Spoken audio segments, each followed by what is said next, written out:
Hi there, how are you? This is Ryan Torrejos and welcome to another episode of Learning with Mr.T.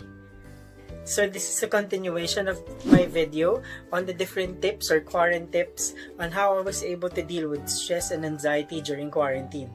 So last time I focused on 5 different tips, and most of these tips are, the common tips you see on how to deal with stress and manage stress and even your mental health during the time of quarantine.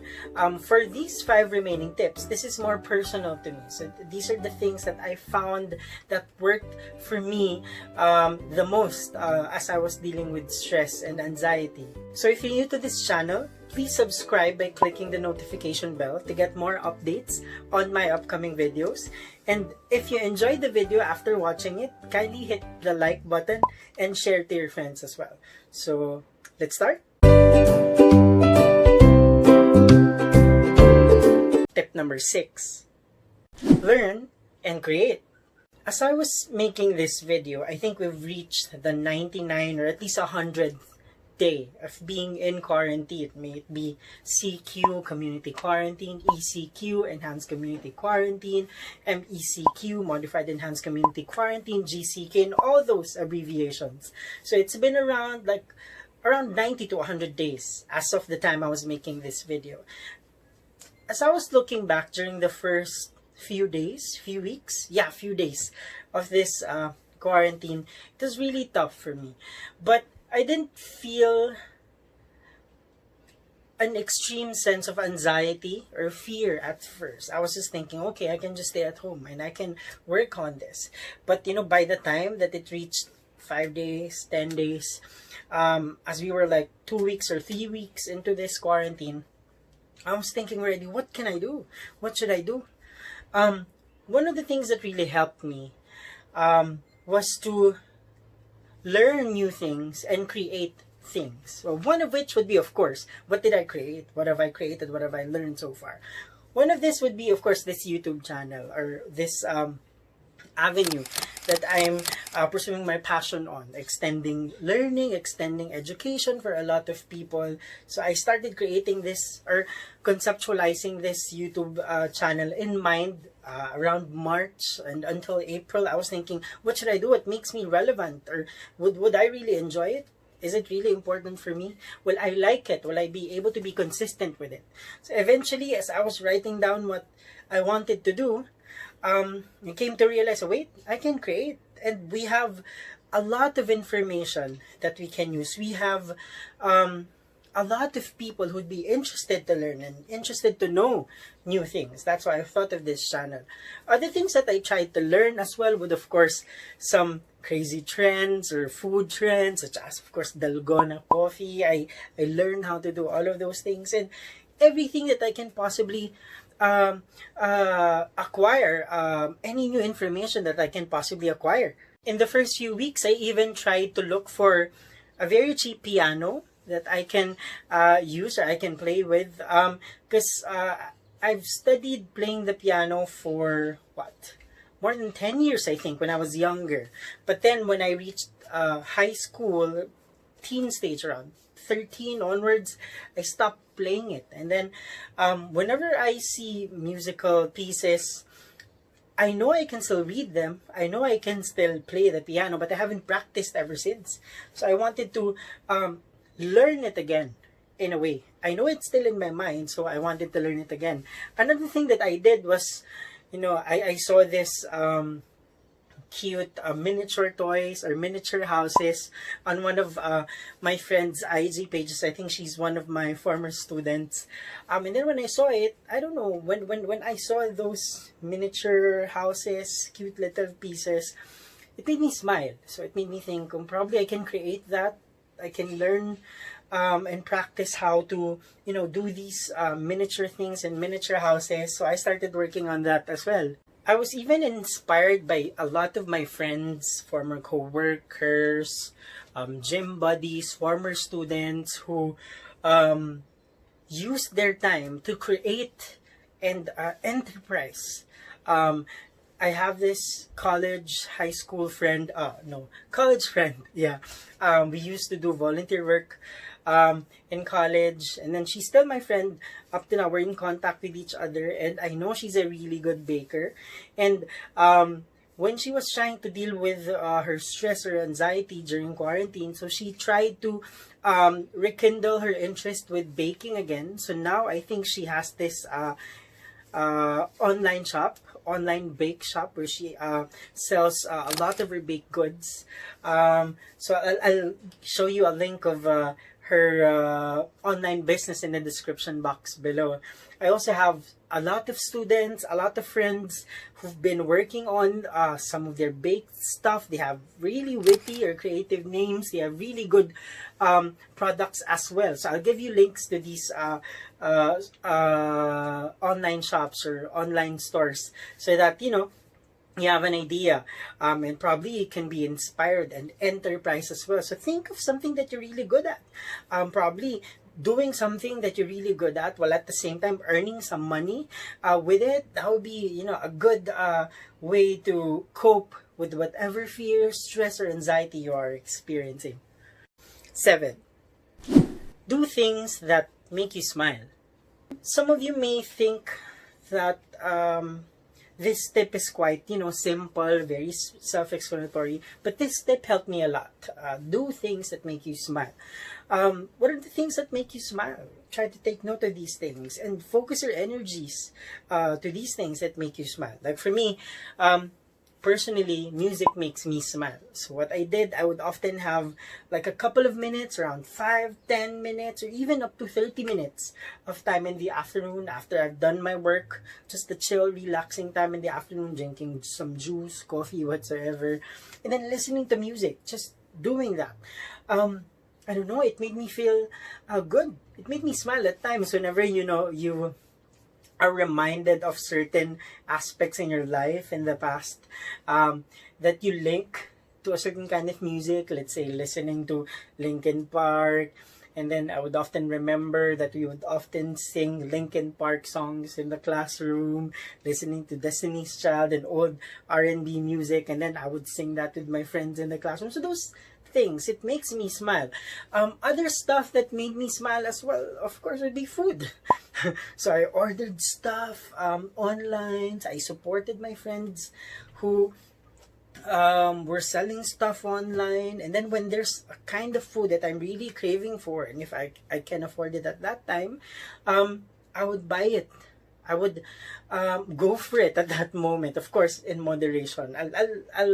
I'll talk about that later on. So I would go for it because it's what would make me happy. And then watching different movies or series. I ended up watching a couple of movies a number of times. Like, let's say, Ready Player One. I love that movie. So I watched that a couple of times. During the beginning of the quarantine, I watched a lot of series. K-drama series, yung mga Chloe, Crash Landing on You, yeah. I also rewatched some of the old K-dramas that I like, such as The Heirs, yeah, The Heirs. And then I also rewatched I forget. Full House. Full House. Because I really liked that series before. So, yeah, and just to add, rewatching Friends episodes, rewatching episodes of Will and Grace in Netflix, and then watching old episodes and new episodes of RuPaul's Drag Race has really helped me.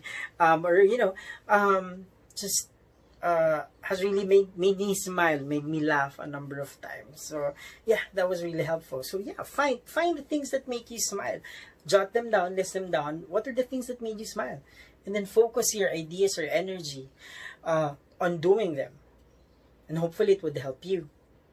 8. Self-love and self-care.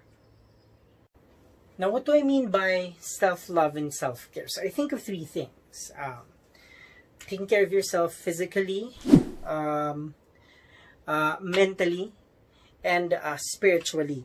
For the spiritual part, it connects with my ninth tip. So I'll talk about that later on. So I'll focus on taking care of myself physically and mentally. So first, for the physical aspect of it, of course, I still manage to do or try to do some physical activities or workouts at home. I did a couple of challenges, so my friends would tell me, do these number of push-ups or do these challenges at home. So I tried doing that. I was very active in the first month. Then the performance dwindled down the second month, the third month into quarantine. But what I made sure was that even if I was not as active as I was on the first few weeks, I made sure that I was still doing some form of physical activity because I think my body needs it, right? So if you become very stagnant, or if you don't move, lethargic, eventually you'll feel lethargic. If you don't do anything physical, it might not be good for your health as well. Imagine just lounging around, doing nothing, and eating and eating and eating and munching on stuff, not doing any physical activities. Which leads me to, of course, taking care of yourself physically by eating nutritiously as well. I'm not the type of, I'm not the person to ask in terms of which types of food do you need to eat, or which types of food must you eat to keep you nourished. So I followed a couple of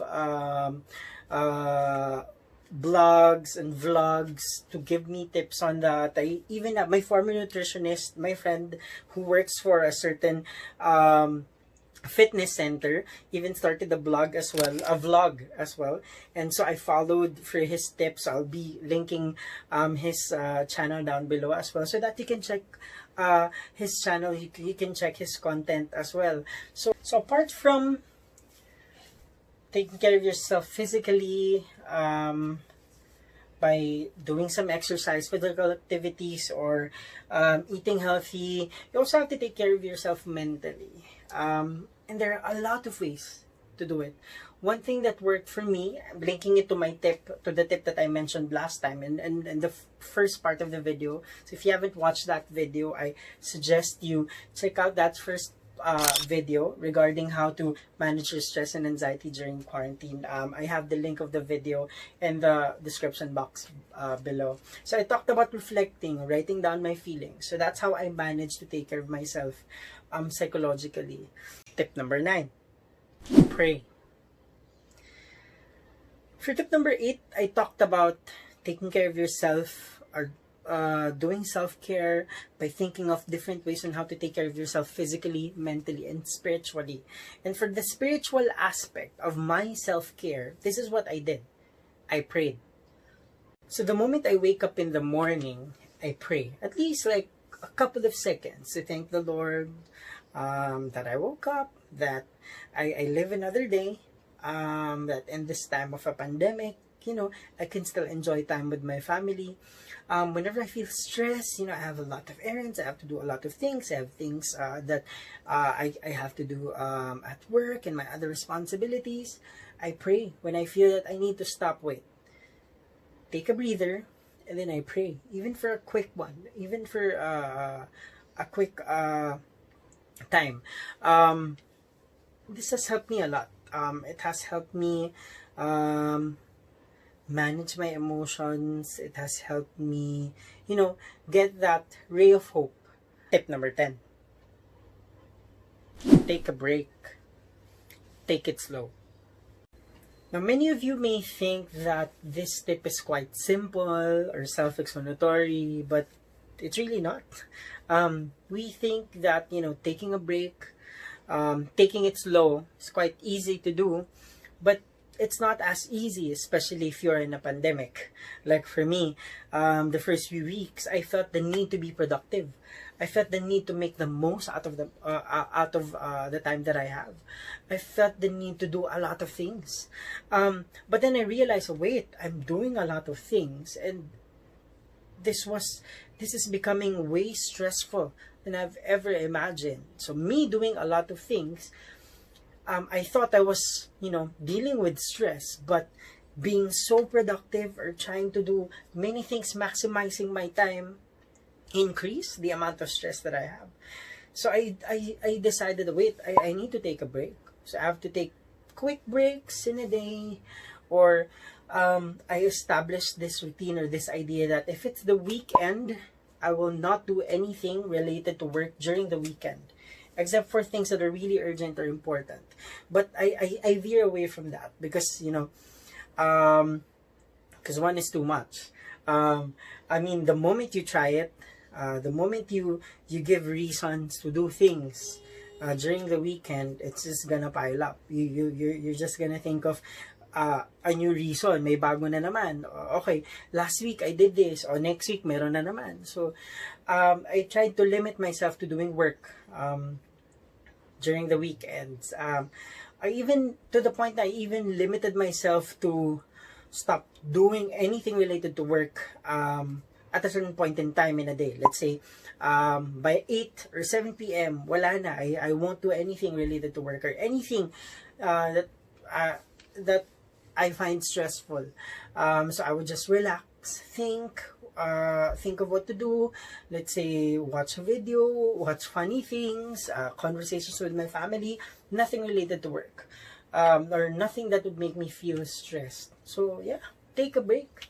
Guys, this pandemic is something that we all experience. It's something that's affecting us all, but the effects to each of us are, different in terms of intensities.